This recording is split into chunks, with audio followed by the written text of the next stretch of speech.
Você já parou para pensar sobre o poder criativo que existe na palavra de Deus? Você sabia que ela é real e capaz de mudar toda e qualquer circunstância?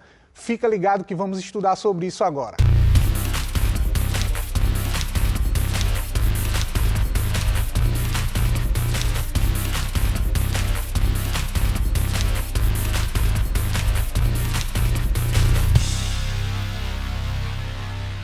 Olá, irmãos, meu nome é Paulo Lima e para mim é um grande privilégio e uma grande honra poder compartilhar da palavra de Deus com vocês nesse boletim da fé, né? Você sabia que a palavra de Deus através de vídeos e mensagens também é uma forma de evangelismo?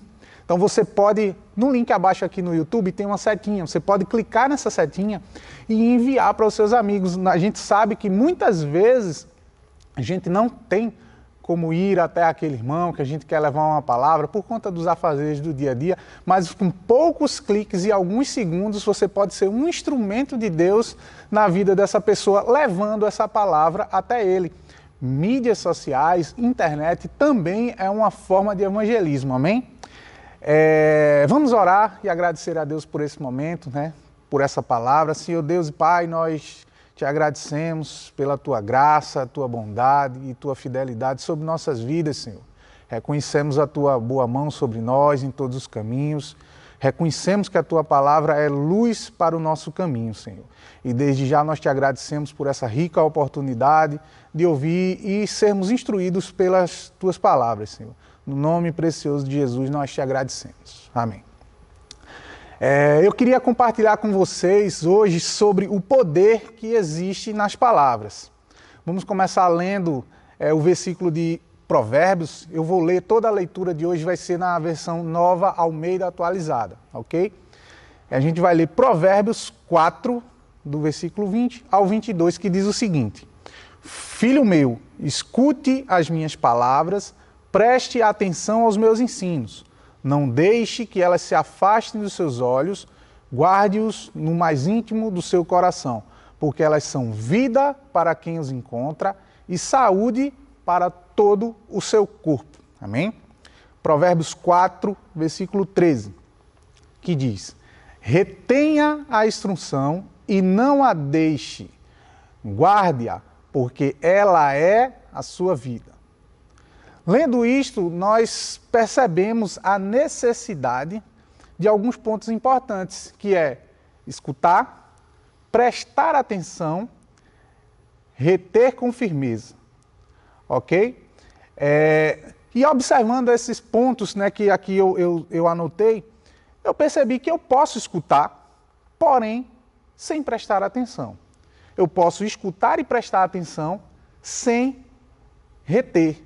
E eu posso escutar, prestar atenção, reter, mas não guardar no meu coração.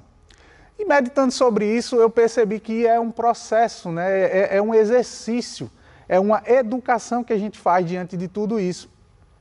Para que a gente possa, de fato, manifestar tudo que a palavra de Deus tem para nós. É necessário que a gente passe por todo esse processo. Amém?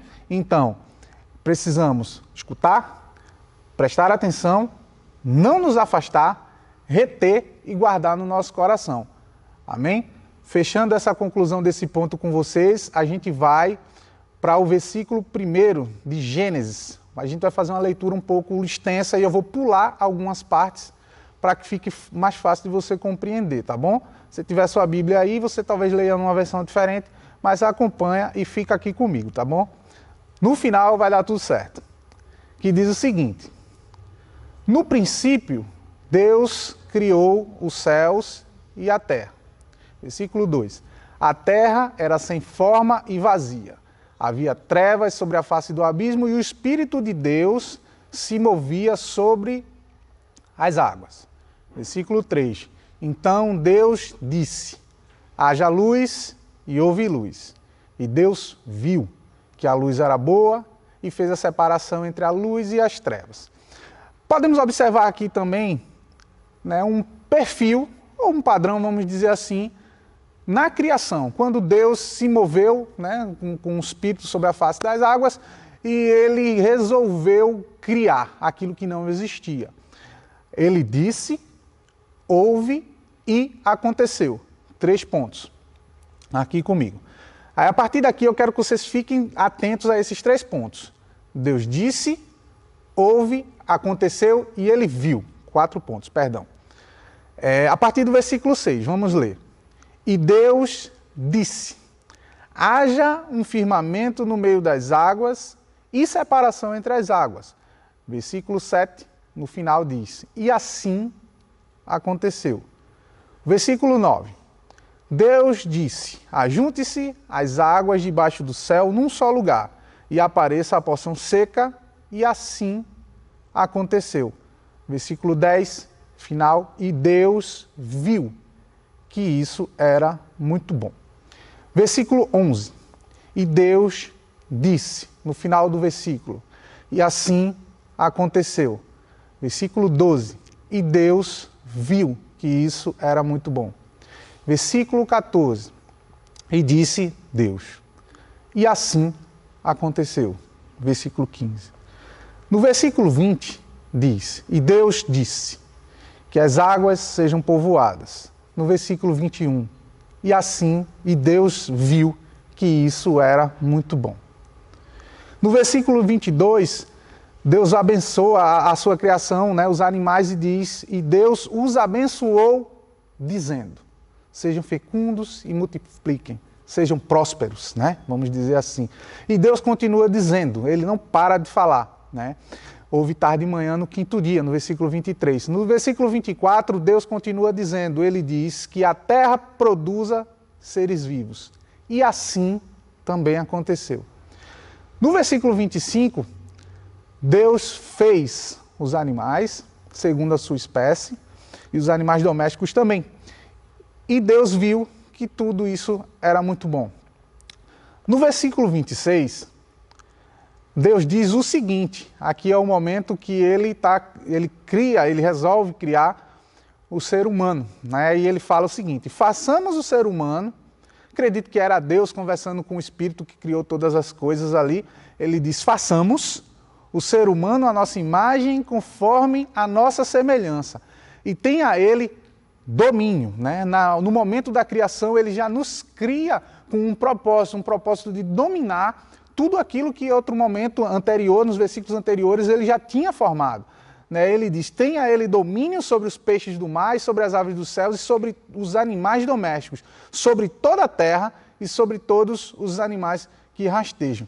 Não menos importante, queridos, do que toda a criação que ele faz, ele cria o ser humano e diz, domine, governe, sujeite.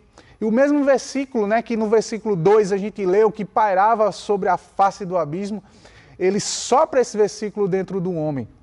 E uma vez que ele sopra esse espírito dentro do homem, esse espírito passa a fazer habitação dentro de nós, e o poder criativo que estava criando todas as coisas junto com Deus passa a ser parte de nós. Esse poder criativo está dentro de nós.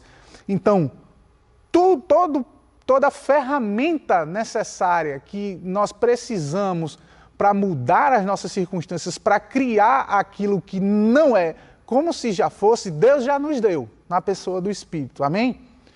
Versículo 27 diz o seguinte, e assim Deus criou o homem, criou o humano, a sua imagem, a imagem de Deus, homem e mulher os criou. E Deus os abençoou e lhe disse, continua falando, Deus não parou em momento algum. Sejam fecundos, multipliquem-se, encham a terra e sujeitem-na.